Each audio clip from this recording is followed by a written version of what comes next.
오늘 본문을 보면 이 기도라는 단어가 두 번 나옵니다.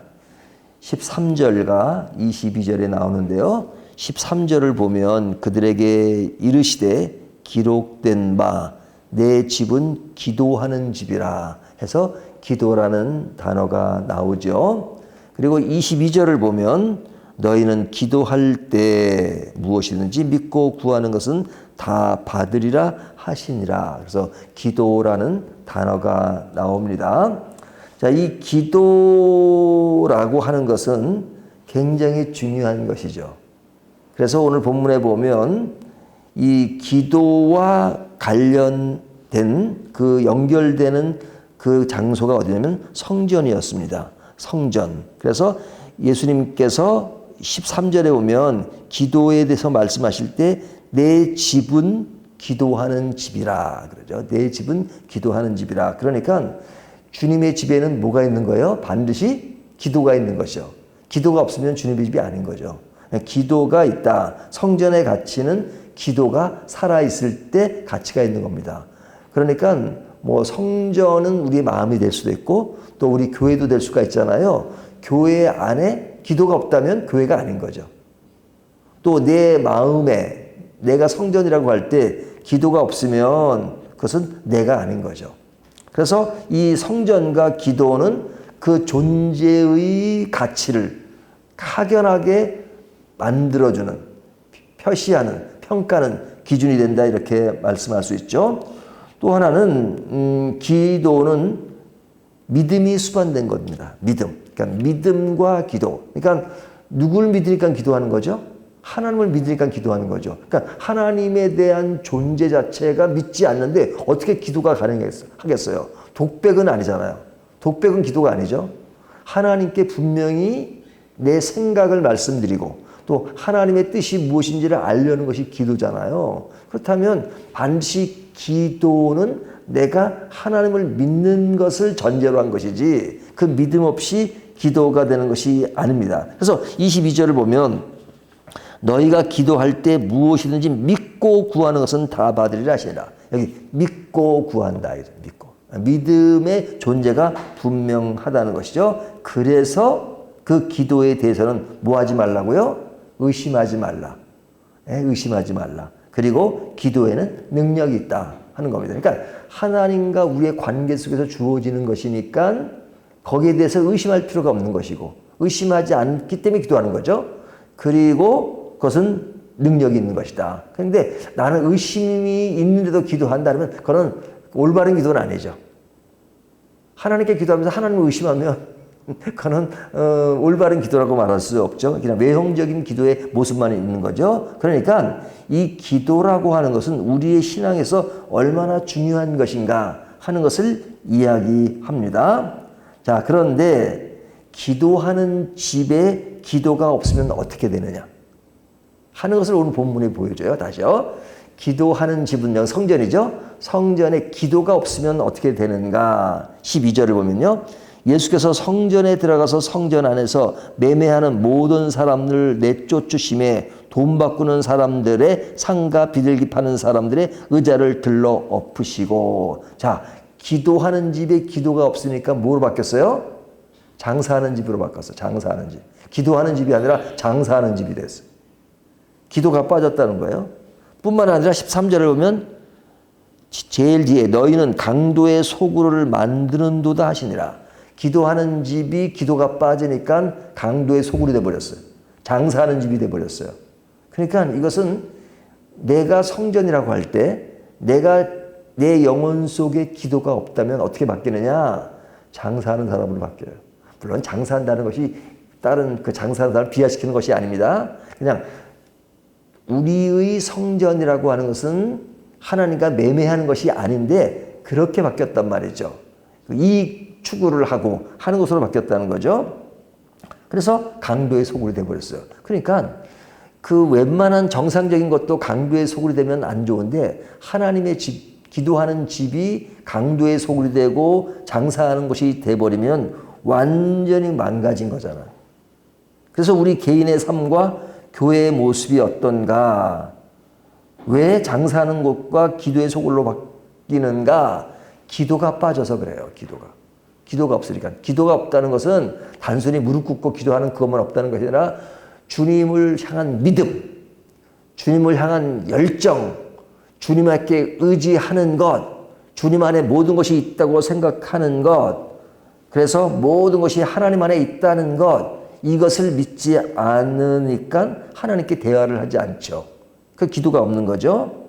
그래서 주님은 이런 기도하는 집을 강도의 소굴로 바꾸고 장사하는 집으로 바꾸는 것을 주님이 견딜 수가 없는 거죠. 그런 것을 봐줄 수가 없는 거죠. 그래서 어떻게 하세요? 그냥 뒤에 엎으시잖아요. 예? 예수님 성깔 있으세요. 보세요. 비둘기 파는 사람들의 의자를 들러 엎으시고, 예? 들러 엎으셨어요. 확 엎어버렸어요, 그냥. 우리가 뭐 하다가 안 되면 엎는다 그러잖아요. 예수님이 들러 엎으셨어요. 얼마나 화가 나셨으면. 아니, 기도하는 집을, 거룩한 성전을 그냥 장사 소굴로 만들고 강도 소굴로 만드니까 주님이 얼마나 마음이 아프셨어요. 그러니까 이 말씀을 보면서 내 마음에, 내 영혼에 들러 엎어야 될 것이 무엇인가를 생각하죠. 진짜 내 자신이지만 내 자신이 성전이라면 이러한 강도의 소굴과 장사하는 모습의 계산적인 삶이 있다면 어떻게 돼요? 일단 들러 엎어야 돼요. 엎어야 돼. 이건 아니니까요. 아닌 건 아닌 거죠. 그래서 들러 엎습니다. 그러면 성전이 어떤 것인가? 그 성전에 대한 얘기를 그 뒤에 나오는 이야기 속에서 하는 겁니다. 16절에 보면 예수께서 말하되 그들이 하는 말을 듣는 자 예수께서 이르시되 그렇다. 어린 아이와 젖먹이들의 입에서 나오는 찬미를 온전하게 하셨나이다 함을 너희가 읽어본 일이 없느냐 하시고. 자, 이 성전이라고 하는 것은요, 힘든 사람이 오는 겁니다. 그렇죠? 힘든 사람, 여기 13절에 보면 14절에 맹인과 저는 자들이 성전에서 예수께 나아오매 고쳐주시니. 자, 성전은 어떤 것이라고요? 온전한 사람이 오는 게 아니에요. 온전하지 못한 사람이 오는 겁니다. 우리 자체가 온전한가요? 네? 뭐 온전하지 못하지만 힘들고 어려운 사람들이 오는 것이 성전입니다. 그리고 교회도 마찬가지죠. 자, 그렇지만 그들이 와서 뭐가 될 수 있는 것이에요? 치유가 될 수 있는 것이죠. 그냥 그런 사람들만 오는 것만 있다면 반쪽이 반쪽. 근데 와도 치유가 안 되면 그것은 온전한 성전이라고 말할 수 없죠. 그래서 여기 보면 예수께서 나아오매 고쳐주시니. 이 단 짤막한 한 절이지만 성전은 병자들이 왔다. 그런데 예수님께서 고쳐주셨다. 그러니까 그 치유가 있는 것이 온전한 성전의 가치예요. 그리고 그런 사람들이 고침을 받으러 올 수 있는 것이죠. 치유될 수 있는 겁니다. 이 치유라고 하는 것은 뭐 육체적인 병뿐 아니라 내 마음의 병원, 영혼의 병, 이 모든 것을 포함해서 그런 것이죠. 근데 이것이 정상적인 성전의 모습인데 이상한 모습이 있단 말이죠. 그 이상한 모습이 뭐냐? 어린 아이들이 찬양을 하고 하는 것은 정상적인 거잖아요. 근데 그것을 보고 그냥 시비를 걸어요. 15절 대제사장들과 서기관들이 예수께서 하시는 이상한 일과 또 성전에서 소리질러 호산나 다윗의 자손이여 하는 어린이들을 보고 놓아요. 그러니까 그곳에서 예수님을 향해서 호산나 부르는, 그 다윗의 자손이여 부르는 것을 이상하게 여기는 대제사장들과 서기관들이 있다 이거죠. 어디에? 성전에. 그러면 대제사장들과 서기관은 성전과 매우 밀접한 관계가 있는 사람이잖아. 이 사람들이 성전의 기능과 성전의 가치를 높이고 제대로 만들어야 되는데 그들이 성전의 가치를 완전히 무너뜨리고 있단 말이죠. 그러니까 그들에서 팔짱 끼고 예수님을 향해서 이루어지는 호산나 다윗의 자손이요 순수한 아이들이 하는 그것에 대해서 그들이 시비를 걸고 하는 것이 성전의 모습이에요. 그러니까 이러면 안 되는 거잖아요. 그러니까 이런 것에 17절을 보면 그들을 떠나 성 밖으로 베다니에 가서 거기에서 유하시니라. 이것은 예수님이 성전을 떠나시는 것을 상징적으로 보여주는 거잖아요. 성전의 중심이 되신 주님께서 성전을 떠나셨다 하는 것은 물리적인 이야기지만 그 속에 암시하는 것이 뭐예요? 내가 성전이라면 내 안에 누가 늘 계셔야 되는 거예요? 주님이 계셔야 되는 거야, 주님이. 그러니까 주님이 떠나셨다. 그 말은 뭐예요? 주님이 없는 성전은 강도의 소굴이고 또 장사하는 곳이고 그러니까 주님이 계시지 않는 것이니까 진정한 성전이라고 말할 수 없어요. 그러니까 주님이 계시지 않는 것은 외형만 있는 거예요, 외형만. 내 자신도 그렇고 이 외형적인 교회도 마찬가지예요. 교회는 화려하게 졌는데 주님이 안 계셔. 기도가 없어요. 그러니까. 그러면 그거는 그냥 껍데기죠. 껍데기. 거품이고. 그러니까 예수님이 그 귀중한 그 성전이 그 가치를 잊어버리니까 너무 화가 나신 거죠. 그러니까 뒤엎으신 거예요. 장사꾼들이. 그죠? 그 장사꾼들이 뭐 하는 거예요? 여기에 보면은 이 성전에 그 성전의 장사를 하기 위해서 성전 돈을 만듭니다. 성전돈, 성전 화폐. 예? 그 왜 성전 화폐냐? 어떤 굿이냐? 세상 사람들 쓰는 화폐는 그거는 그 세속적인 것이다. 성전 화폐를 따라 만들어요. 그렇게 만든 이유가 뭐예요? 성전 돈을 벌기 위해서. 그리고 옛날에 흠없는 동물을 가져오잖아요. 제물로. 예? 그러면 저기 헬몬산에 사는 사람도 그걸 가져와요. 긴 거리를. 근데 그 편리를 위해서 해주는 정도가 아니라 그냥 장사하기 위해서. 그러니까 그것에서 가져온 사람들은요, 흠이 없는 동물 가져도, 이건 흠 있어. 안 받아줘요, 안 받아줘. 그리고 성전에서 산 동물은 흠 있어도 오케이. 그러니까 하여튼 자기네 성전에서 산 건 얼마나 타락한 거예요. 아주 타락한 것을 너무너무 가식으로 보여주는 것이죠. 그러니까 완전 대시장들이 장산하고 있고 그러니까 이게 성전이 제대로 돌아가는 거냐요. 그러니까 이거는 타락의 극한 상황까지 간 거죠. 그러니까 예수님이 너그러우셔가지고 타락했지만 언젠가 돌아오기 아니에요. 예수님 뒤엎으셨어요. 그러니까 우리의 성전이 어디까지 가고 있는가 하는 겁니다. 그리고 나서 보여지는 18절부터 20절까지 말씀을 보면 무화과나무 사건 나오죠. 예수님이 시작하시는데 무화과나무에 가니까 열매가 없어요.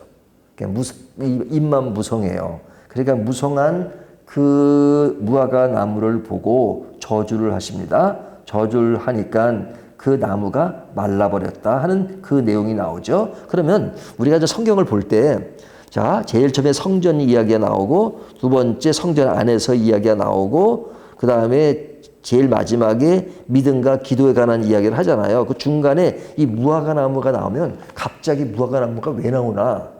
마태가 이 글을 쓸 때 그냥 심심풀이로 요거 하나 집어넣어 그러지 않죠. 글 쓰는 사람들은 다 글 쓰는 문맥이 있는 겁니다. 그렇다면 이 나무의 사건은 앞뒤 문맥과 연결되는 거죠. 그래서 성경을 제대로 이해하려면 항상 문맥으로 이해하라는 말이 맞습니다. 문맥을 빼놓고 단어 하나만 가지고 얘기하면 오류를 범할 때가 많아요. 그러니까 문맥에 있어서 중요한 역할을 하는 겁니다. 그러면 이 무화과나무 사건이 앞뒤 문맥의 사건과 연계되는 거죠. 그러면 앞뒤 문맥은 실제 일어난 사건이잖아요. 실제 일어난 사건을 무화과나무를 보고 예수님이 그것을 저주하고 그 무화과나무가 마른 그것은 이 앞의 사건과 연계해서 암시적으로 보여주는 겁니다. 그러니까 예수님이 가보니까 겉은 멀쩡해요.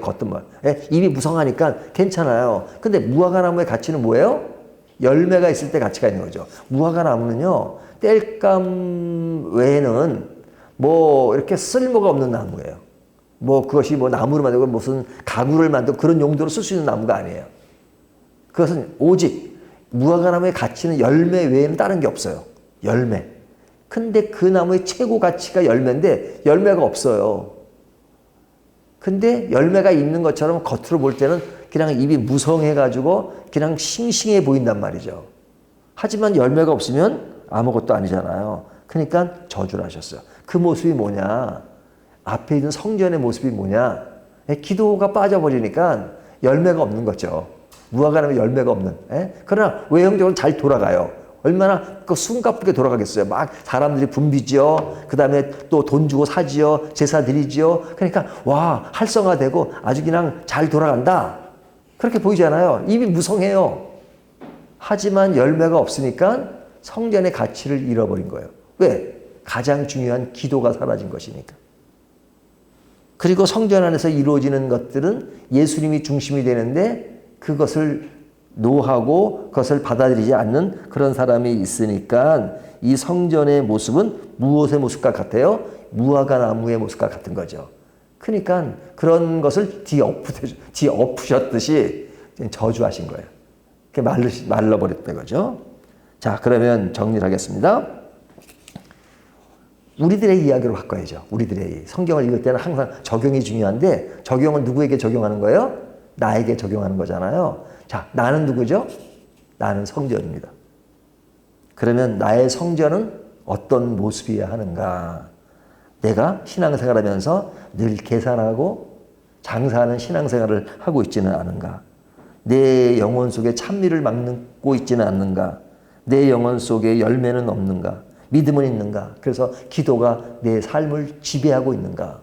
이런 것이 빠져 있다면 나는 뭐 교회를 열심히 다니는 것 같아도 뭐 기도가 빠지고 찬미가 빠지고 장사하고 그냥 종교인으로 다니는 거죠. 종교심으로도 얼마든지 예수 믿을 수 있어요. 그럴싸하게 보일 수 있어요. 하지만 늘 우리 삶을 지배하는 것이 무엇이어야 되는가? 그러니까 늘 강조하는 것이 기도와 말씀을 강조하잖아요. 근데 이거는 어찌 보면 가장 원시적이고 가장 기본적이고 가장 그냥 중요한 모습이에요. 일상적인 것이고. 근데 이게 빠지면 다 빠져버린 거예요. 다 빠져버린 거예요. 그렇잖아요. 근데 이걸 빠뜨리면서 고사한 걸 얘기해요. 요건 빠뜨려 놓고, 그리고 고사한 거 얘기해요. 우리가 모두 해야 되고, 모두 세계 선교를 위해서 우리가 좋죠, 좋죠. 하지만 기도가 빠지고, 말씀이 빠졌는데, 그냥 끝난 거예요, 끝난 거예요. 무화과 나무 열매가 없어요, 열매가 없어요. 근데 무성한 것을 가지고, 와, 우리는 멋있다, 보기도 좋지 않냐, 싱싱해 보이지 않느냐. 뭐가 싱싱해요? 열매가 없는데. 그래서 내 삶의 가장 중심이 되신 예수 그리스도가 내 인생의 주인으로 계시는가. 그래서 그 주인을 향해서 늘 내가 외치고 기도하고 그 말씀을 듣는 말씀이 있고 그런 삶을 사는가. 이런 것이 있으면 진짜 아름다운 것이죠. 멋진 것이죠.